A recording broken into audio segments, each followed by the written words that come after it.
Hey, what's going on YouTube? This is MacMan Limited. Today's date is August 18th, and this video is going to be my first After Effects tutorial going right from the basics for those of you who have never worked with After Effects before. If you have a good handle on After Effects, this video is not really for you, but you may want to watch anyway.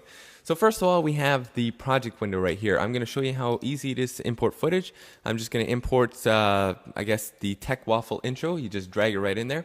You can also import footage by going to File and go down to Import, and you can import multiple files as well.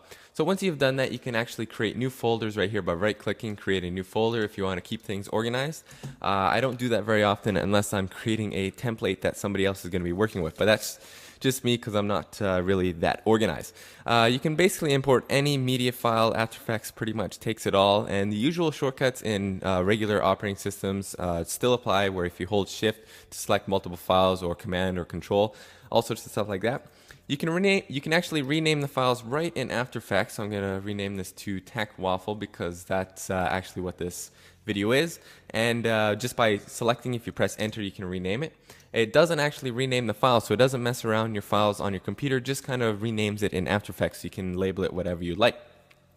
You can also replace the footage if you have already used it in your video and you don't want to start from scratch. You can just right-click and replace the footage. You can search for it in the Finder or Explorer, or you can also reload the footage, which I'll give you an example of when you would use the reload footage setting. Say you have a Photoshop image and you had made slight changes to it and you like to use that new image in After Effects. Instead of adding it in and then working with it again, after you've saved it, you just go down to here and you go reload footage, and all the changes you made will be in your After Effects composition as well.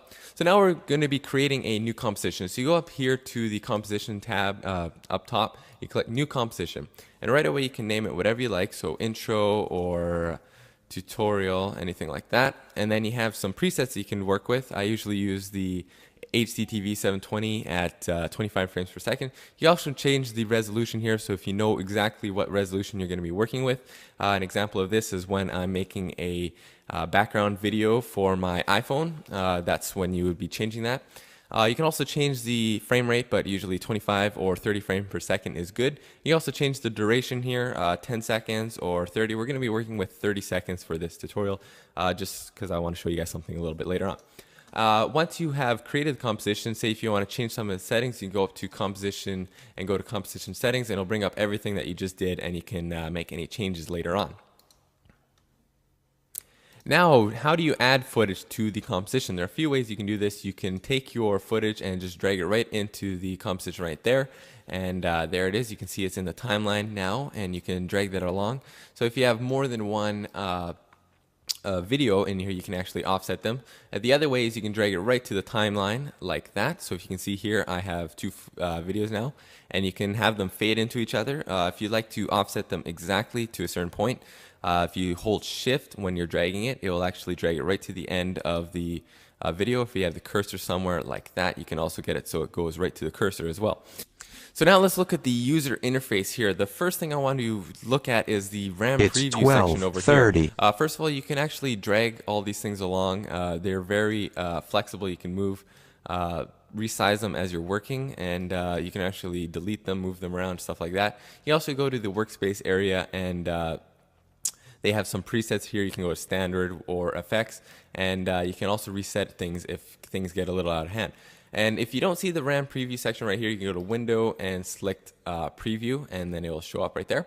The reason why this is important is because this is how you will preview your footage when you're setting the timing or anything like that. So I had a few people asking me with my last template that I released. They said they played the footage, but it was very choppy and it didn't play very fast because it's very complicated, that video actually. And I'm assuming they pressed the space bar to get it to play, and that really won't work with some very complicated footage. So what you have to do is go to the RAM preview. So you can go right here and set the resolution. I usually use half so it previews a little quicker, or quarter, or even custom, which you can set it to render every 5th pixel on the vertical or horizontal.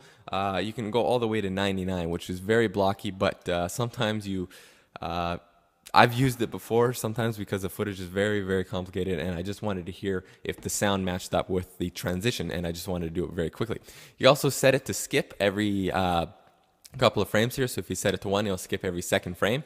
It'll make things choppier, but it'll obviously render a lot quicker.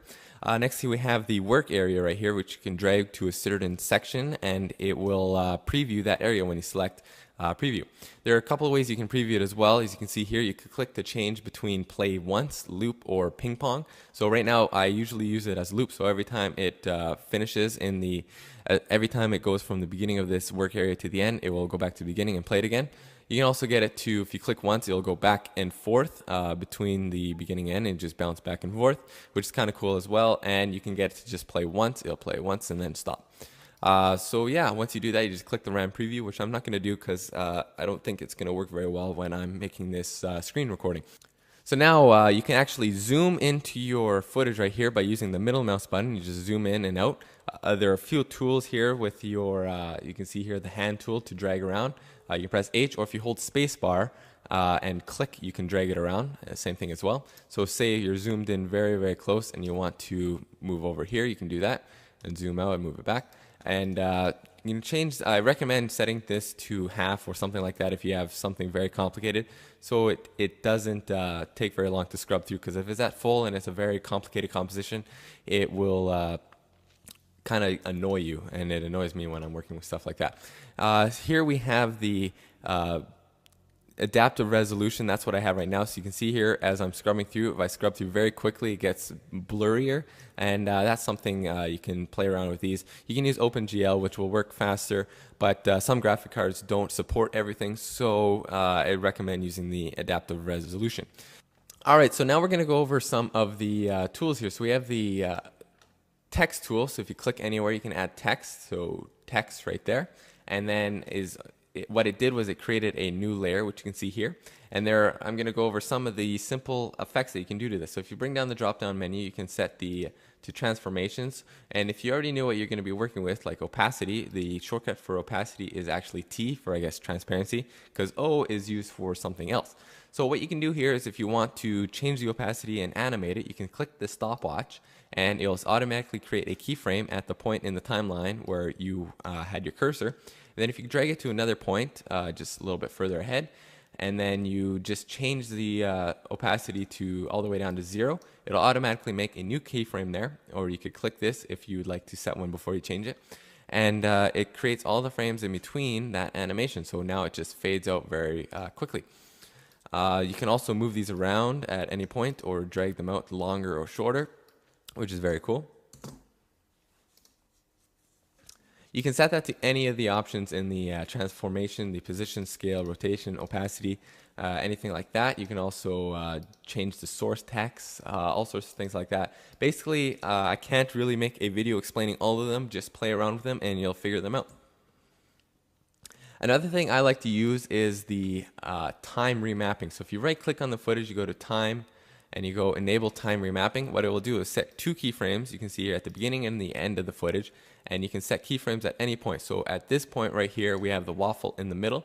If you click this right here, it'll set a new keyframe, and now what you can do is all the footage in between here and here, say we want that to be shorter, we want it to play quicker, and we want everything between here and here to be longer. You can just drag the keyframe right there, and everything that was in between those 2 frames is now compressed into that shorter area between here and here, and everything out there is stretched out. Say you don't want to do that. Say you only want to speed up the first part. Just select the 2 keyframes here, drag them in, and then drag the end of the video right to the keyframe. So hold shift, so it'll be right at the exact keyframe when you, so it'll be right at the end. So that's something I do to time the video with the sound a little bit later.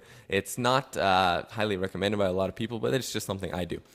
So yeah, this has been a really quick video by MacMan Limited. I just went over the basics here. I didn't go over too much, but this will basically be everything you need to know to follow my tutorials as we go on. I'll obviously explain things as I need to, the different effects.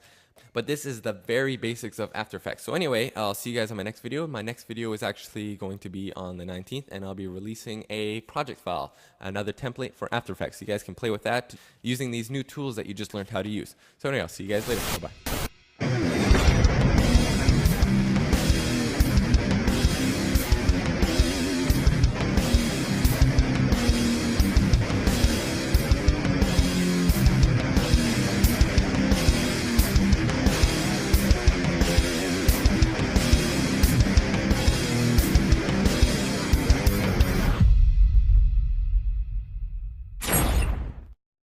You just drag it right in there.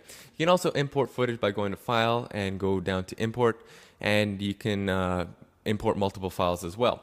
So once you've done that, you can actually create new folders right here by right-clicking, create a new folder if you want to keep things organized. I don't do that.